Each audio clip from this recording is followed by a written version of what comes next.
नमस्कार मंडळी. आजचा विषय खूप खोल आहे आणि खूप वैयक्तिक देखील आहे आणि खूप जणांच्या मनात शांतपणे कुणालाही न सांगता वर्षानुवर्ष राहिलेला आहे. मी लग्नच केलं नसतं तर, कुटुंबाच्या जबाबदाऱ्यात अडकून मी माझं खरं आयुष्य जगलोच नाही का, की उलट लग्न आणि कुटुंब हाच माझ्या आयुष्यातला सर्वोत्तम निर्णय होता, की खरं सांगायचं तर काही फार फरक पडलाच नसता. 65, 70, 75 वर्षाच्या पुढे गेल्यावर हा प्रश्न अनेकांच्या मनात उभा राहतो आणि हा प्रश्न मनात आला म्हणजे आपण चुकीचे आहोत, कृतघ्न आहोत किंवा आपलं प्रेम खोटं होतं असं अजिबात नाही. हा प्रश्न येतो कारण आपण आयुष्याच्या त्या टप्प्यावर पोहोचलेलो असतो जिथे बाहेरची धावपळ कमी होते आणि आतल्या मनाचा आवाज मोठा ऐकू येऊ लागतो. आज आपण याच विचारात खोल जाऊ. हा विचार का येतो, याचा मानसिक अर्थ काय असतो, लग्न केलं असो किंवा नसो, माणूस शेवटी नक्की काय शोधत असतो आणि सर्वात महत्वाचं, आता जे झालं ते झालं, पुढची वर्ष आनंदात हलक्या फुलक्या मनानं आणि समाधानानं कशी जगायची.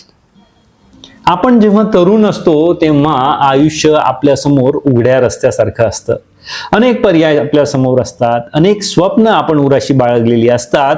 आपण हेही करू शकतो, तेही करू शकतो अशी आपली भावना असते. पण जसं जसं वय वाढतं तसं तसं माणूस मागे वळून बघू लागतो आणि त्याला फक्त आपण घेतलेला रस्ता दिसतो आणि मग मन हळूच विचारतं, अरे आपण तो दुसरा रस्ता घेतला असता तर. हा प्रश्न लग्नाबद्दल असेल, करिअरबद्दल असेल, पैशाबद्दल असेल, आपलं गाव सोडण्याबद्दल असेल, मित्रांबद्दल असेल, पण लग्न आणि कुटुंबाबद्दलचा प्रश्न सर्वात तीव्र असतो. कारण या निर्णयात फक्त आपलं आयुष्य नसतं, त्यात प्रेम असतं, त्याग असतो, भांडणं असतात, मुलं असतात, जबाबदाऱ्या असतात, अपूर्ण अशी स्वप्न असतात आणि काही अतिशय सुंदर क्षणही असतात.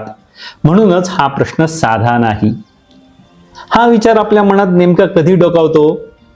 हा विचार अनेकदा पुढील वेळी तीव्र होतो, जेव्हा मुलं आपल्या आयुष्यात व्यस्त होतात, जेव्हा आपल्या जोडीदाराशी पूर्वीसारखा आपला भावनिक संपर्क राहत नाही, जेव्हा आपलं शरीर साथ कमी देऊ लागतं, जेव्हा मित्र एकामागून एक निघून जाऊ लागतात, जेव्हा एकटं बसण्याची वेळ वाढते आणि जेव्हा मनाला अचानक जाणवतं, मी आयुष्यभर सगळ्यांसाठी जगलो पण माझ्यासाठी किती जगलो. हा प्रश्न विशेषतः त्या लोकांना जास्त त्रास देतो ज्यांनी आयुष्यभर आपलं कर्तव्य प्रामाणिकपणे निभावलं, जे चांगले बाप होते, ज्या चांगल्या आई होत्या, जबाबदार पती किंवा पत्नी होते, कारण कर्तव्य निभावताना त्यांनी स्वतःच्या अनेक इच्छा आकांक्षा बाजूला ठेवल्या. म्हणून वृद्धापकाळात मन हिशेब मांडायला लागतं. मानसशास्त्र काय सांगतं? वृद्धापकाळात माणूस आपल्या आयुष्याचा अर्थ शोधू लागतो. तो विचारतो, मी जे जगलो त्याला काही अर्थ होता का? मी योग्य जगलो का?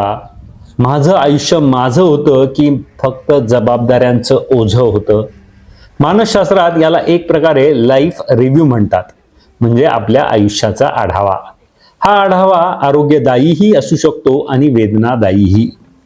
जर माणसाला वाटलं की हो, चुका झाल्या, त्रास झाला, पण मी काहीतरी अर्थपूर्ण नक्कीच केलं, तर त्यांच्या मनात शांतता येते.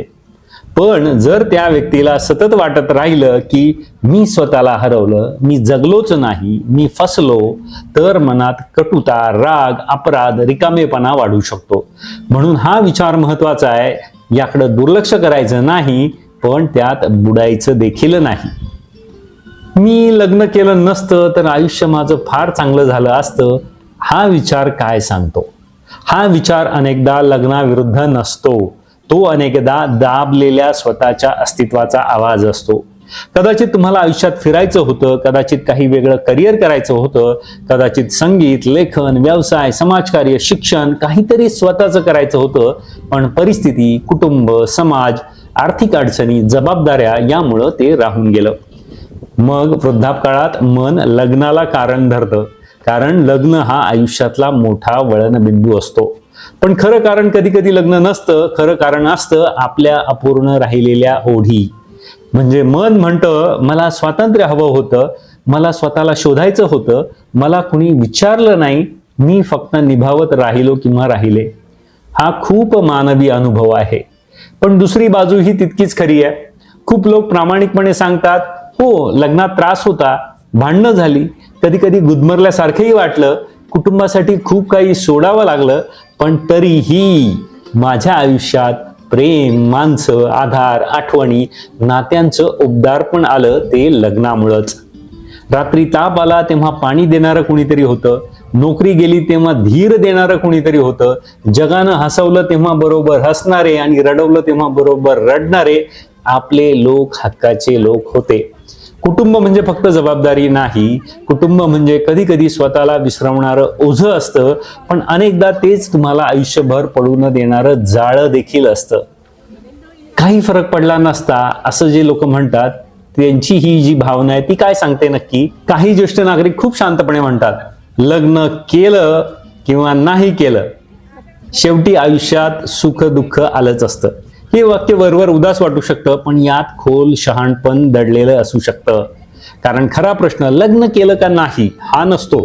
खरा प्रश्न असतो, मी माझ्या परिस्थितीत स्वतःला कसं जगवलं. अविवाहित लोकही एकटे पडू शकतात, विवाहित लोकही एकटे पडू शकतात. कुटुंब असतानाही माणूस आतून रिकामा असू शकतो आणि कुटुंब नसतानाही माणूस अर्थपूर्ण, समृद्ध, प्रेमळ आयुष्य जगू शकतो.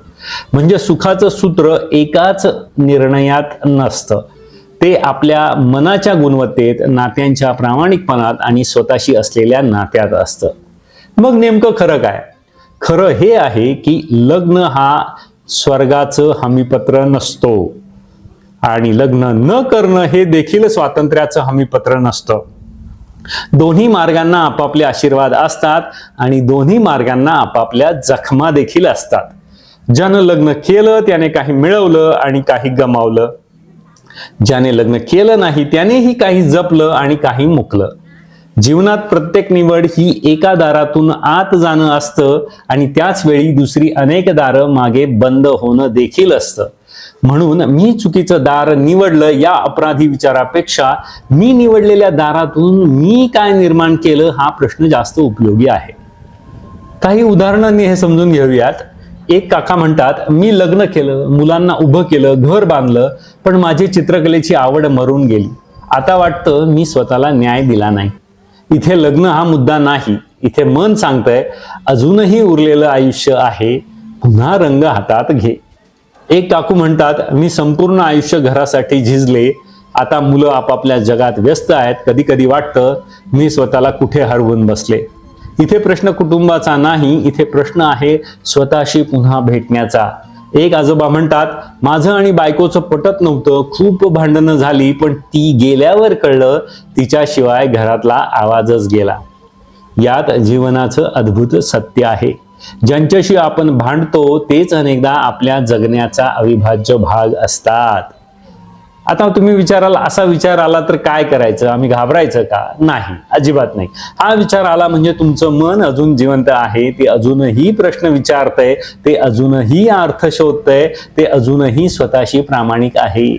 धोक्याची गोष्ट विचार नाही, धोक्याची गोष्ट म्हणजे त्या विचारावर कायमचा शिक्का मारणं. माझं आयुष्य, माझं संपूर्ण आयुष्य वाया गेलं हे वाक्य मनाला विषासारखं खातं, कारण ते संपूर्ण आयुष्याचं अवमूल्यन करतं. तुमच्या आयुष्यात जर दुःख होतं तर आनंदही होता, जर त्याग होता तर कुणाचं हसूही होतं, जर तडजोड होती तर जिव्हाळाही होता, जर एकटेपणा होता तर कुणासाठी महत्वाचं असण्याचे क्षण देखील होते. म्हणून आयुष्याचा निकाल आपण एका वाक्यात नको लावूया. आपण काय करू शकतो? स्वतःला 5 प्रामाणिक प्रश्न विचारूया.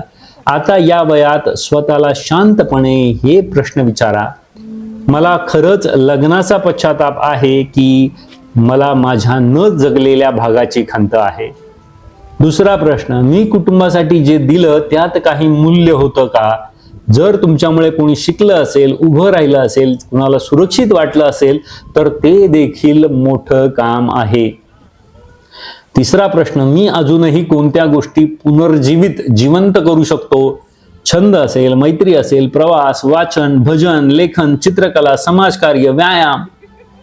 चौथा प्रश्न, माझ्या मनात अजून कुणाबद्दल राग, अपूर्णता, न बोललेलं दुःख आहे का? आणि शेवटचा 5वा प्रश्न, माझ्या उरलेल्या आयुष्यात मला कसं वाटावं असं खरंच वाटतं. लक्षात घ्या, माझ्या उरलेल्या आयुष्यात मला आता कसं वाटावं असं आतून खरंच वाटतं. शांत, स्वतंत्र, उपयोगी, प्रेमळ, हलकं, समाधानी. हे प्रश्न आपल्याला भूतकाळात अडकवण्यासाठी नाहीत, हे प्रश्न आपल्याला भविष्यात मुक्त करण्यासाठीचे प्रश्न आहेत. मोठं सत्य एक लक्षात घ्या, त्या काळात तुम्ही जे जे केलं ते त्या वेळच्या समजुतीनं केलं. हा मुद्दा फार महत्वाचा आहे. आज 70व्या वर्षी बसून 25व्या वर्षी घेतलेल्या निर्णयाचा न्याय करणं सोपं असतं. आजचा अनुभव, आजचं शहाणपण, आजचं जग हे सगळं तेव्हा आपल्या हाताशी नव्हतं. तेव्हा आपल्याकडे जितकी माहिती होती, आपली जितकी भावनिक परिपक्वता होती, जितकी परिस्थिती होती, त्या आधारे आपण निर्णय घेतला. म्हणून स्वतःला अजिबात दोष देऊ नका. आपल्या तरुणपणातील स्वतःचा हात धरून त्याला सांगा, तू वाईट नव्हतास, तू त्या वेळेला जे तुला योग्य वाटलं तेच केलंस. हे वाक्य मनाला विलक्षण शांती देतं.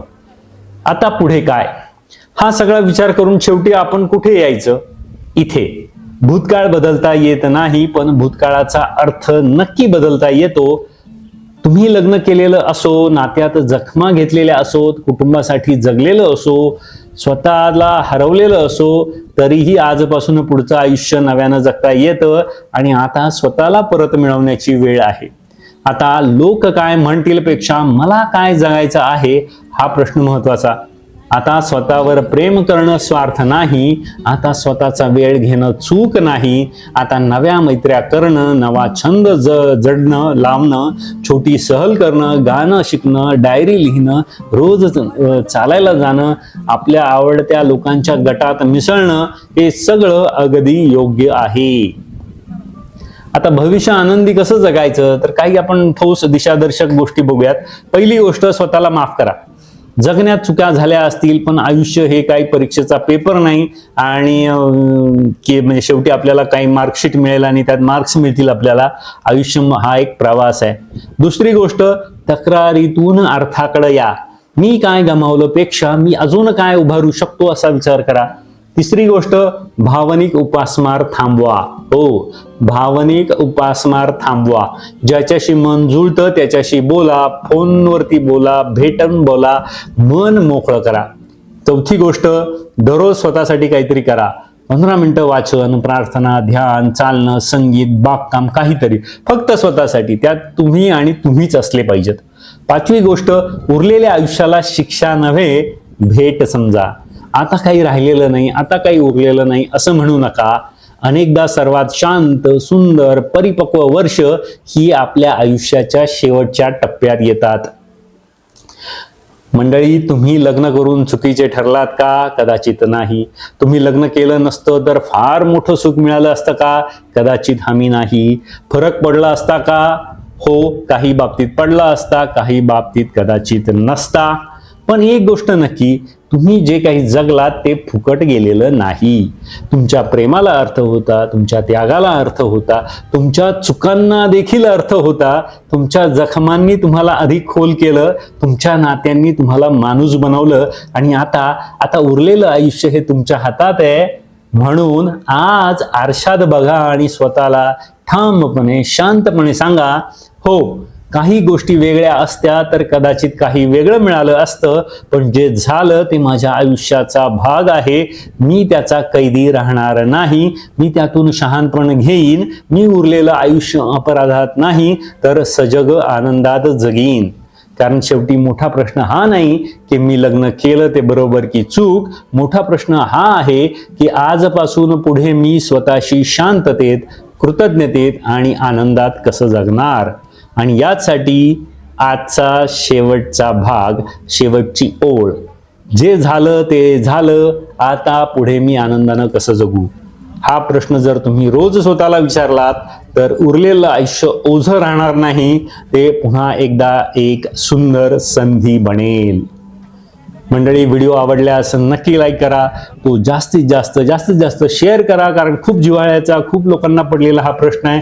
खूप लोक दिवस या गोष्टीवरती विचार करतात, परंतु त्यांना उत्तर मिळत नाही.